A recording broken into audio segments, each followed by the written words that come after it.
disjungsi B, ya, karena komanya di sini. A dan B-nya dikurung. Implikasi C. Ada yang masih bingung? Coba dicermati ulang.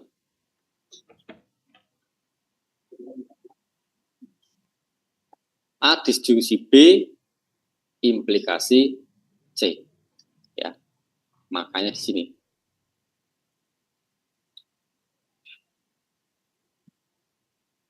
Oke, latihan. X, Y. Ya, tadi PHR, terus AB, kemudian di sini ada X.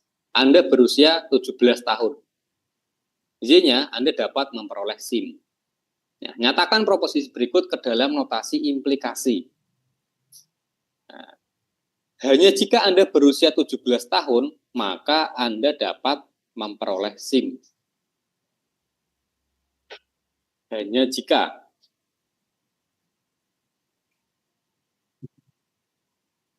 Hanya jika Anda berusia 17 tahun, maka Anda dapat memperoleh SIM.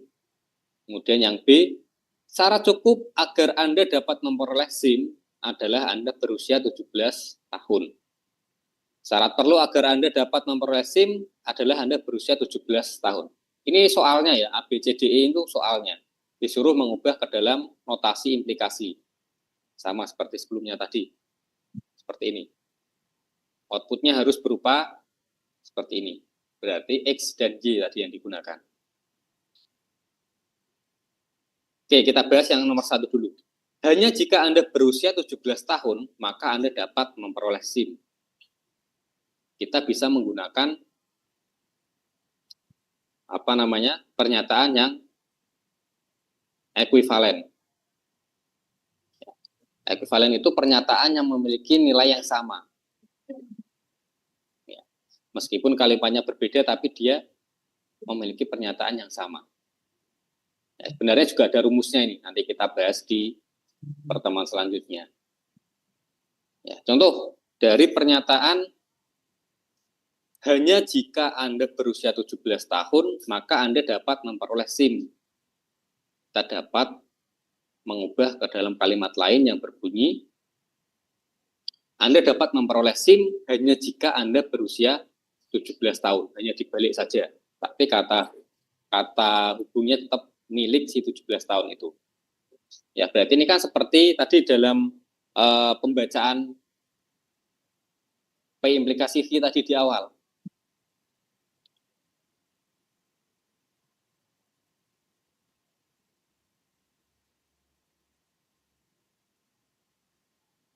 Pembacaan yang awal tadi.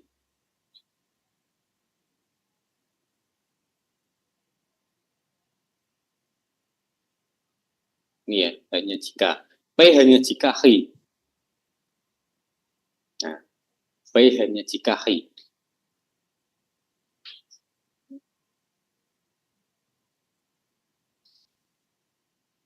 Di mana? Nih.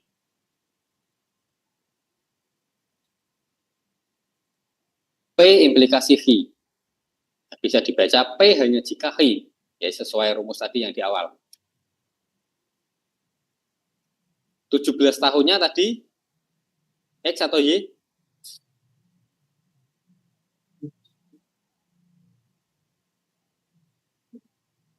(17 tahun X, izinnya SIM ya. Oke, 17 tahunnya X dan Y-nya SIM ya. Oke, berarti P implikasi H, berarti tinggal diganti aja Y implikasi X. Kan, ini kan rumus tadi. Ini rumus yang digunakan atau cara baca yang digunakan di dalam implikasi tadi. P hanya jika H. Ya, kita menggunakan hanya jika. Kemudian yang kedua, Anda berusia 17 tahun adalah syarat cukup untuk dapat memperoleh SIM. Ya, syarat cukup itu P implikasi H. Tadi ya, di halaman slide tadi ya. Nah, maka bisa dibaca P syarat cukup untuk H. 17 tahunnya tadi X, terus SIM-nya adalah Y. Jadi X implikasi Y. Yang ketiga, Anda berusia 17 tahun adalah syarat perlu untuk dapat memperoleh SIM. Syarat perlu. Syarat perlu itu berarti P implikasi Y. Kalau bingung ini didapatnya dari mana, Pak? Dari slide tadi yang saya tampilkan itu. Ya, yang ini. Ini dan bacaannya ini. Ya. Itu dari tadi yang saya tampilkan. Oke ya, Anda berusia 17 tahun adalah syarat perlu untuk dapat memperoleh SIM. Ya. P, Hi, dibaca Hi syarat perlu untuk P. Hi-nya berarti yang di awal. Berarti SIM-nya yang di awal. Ya. Oke, kemudian yang D.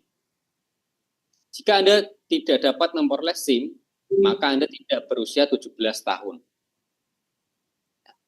Ada ingkarannya semua. Tinggal tambahkan ingkaran ya. Ada tidak. Berarti ingkaran Y implikasi ingkaran X.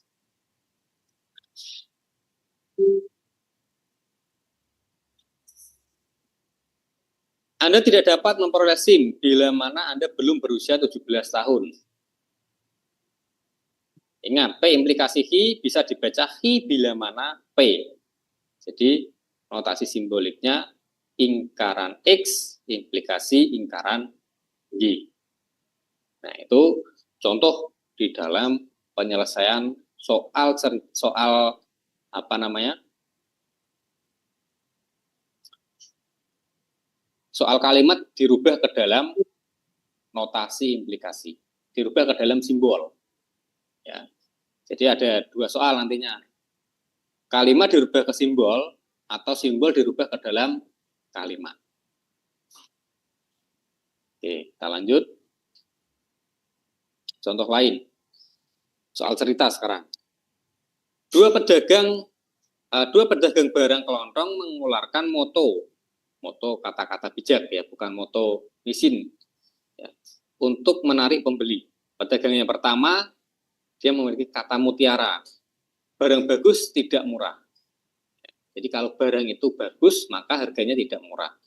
Sedangkan pedagang kedua barang murah tidak bagus. Nah, apakah kedua moto pedagang tersebut menyatakan hal yang sama? Ya, kita secara logika aja bisa menjawabnya ya. Iya. Nah, coba kita menggunakan rumus sekarang. Jadi kita simpan barang itu bagus, masukkan ke dalam variabel P, barang itu murah kita anggap sebagai variabel Hi. Ya, moto pedagang pertama, jika barang itu bagus, maka barang itu tidak murah. Ya, berarti P implikasi ingkaran Hi. Ya. Kan di sini ada kata tidak. Jika barang itu bagus, maka barang itu tidak murah. P implikasi ingkaran Hi.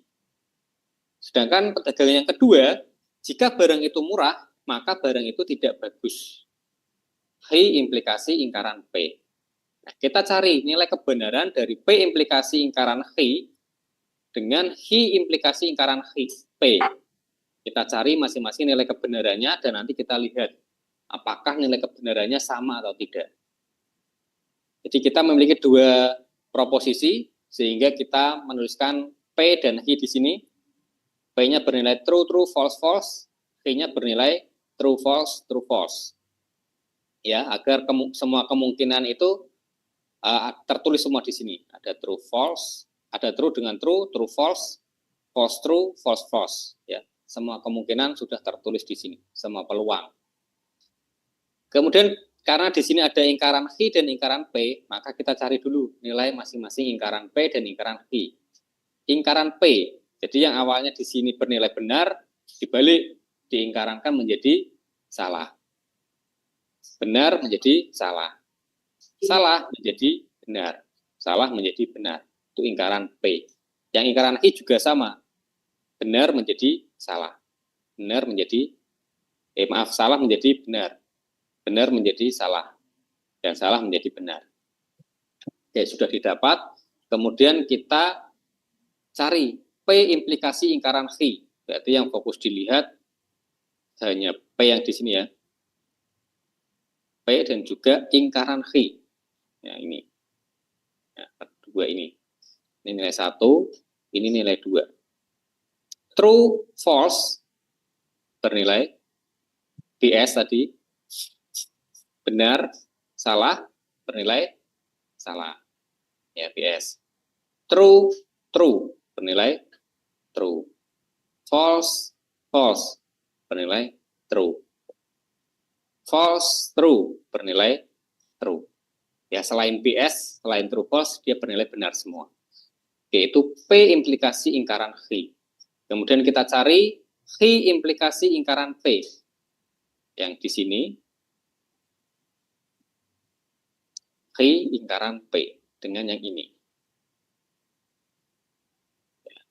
X-nya nilai 1, ingkaran P-nya nilai 2. True, false. Ya, true, false. Nih, bernilai false. False, false. True. True, false lagi. True, true lah. True, true ya. Nilai true. False, true. Bernilai true. Oke, bisa dilihat nilai kebenaran dari kedua pernyataan ini. False, true, true, true. False, true, true, true. Bernilai sama. Ya, jadi artinya P implikasi ingkaran X dengan X implikasi ingkaran P itu nilainya sama. Berarti barang bagus tidak murah dengan barang murah tidak bagus itu maknanya sama. Ya, jadi di matematika ini kita dilatih untuk menggunakan berbagai bahasa. Ya, nanti karena kalau di teman-teman membuat skripsi ya, membuat makalah, membuat tugas juga sama nanti, jangan sampai hanya kopas dari teman. Ya, jangan sampai. Ya, apalagi yang berkaitan dengan deskripsi. Ya. Kalau matematika mungkin bisa saja sama, caranya sama. Tapi kalau yang deskripsi, misalkan pengertian dari teknologi itu apa? Yaitu jangan semuanya sama. Kita bisa menggunakan kalimat-kalimat yang lain. Ya. Intinya sama boleh, tapi kalimatnya berbeda. Ya, diparafrase. Ya. Sama halnya ketika pihak kepolisian menginterogasi saksi ataupun tersangka. Pertanyaannya banyak, tapi intinya ya hanya itu saja. Apakah ditanya dengan ini, jawabannya sama enggak? Ada beberapa pertanyaan, kalimatnya berbeda, tapi intinya sama. Nah, itu pihak kepolisian untuk menangani kasus seperti itu. Ya. Kalau jawabannya berbeda-beda, oh berarti saksi atau tersangka ini berbohong. Jawabannya berubah-ubah. Ya. Tapi kalau jawabannya sama, meskipun menggunakan kalimat yang berbeda-beda, tapi jawabannya sama semua, berarti ini jujur. Ya. Begitu kiranya. Ya, nanti di dalam pemrograman juga sama. Banyak cara sebenarnya untuk membuat pemrograman. Untuk menampilkan data, mengambil data dari database. Kita bisa menggunakan berbagai cara. Oke, jadi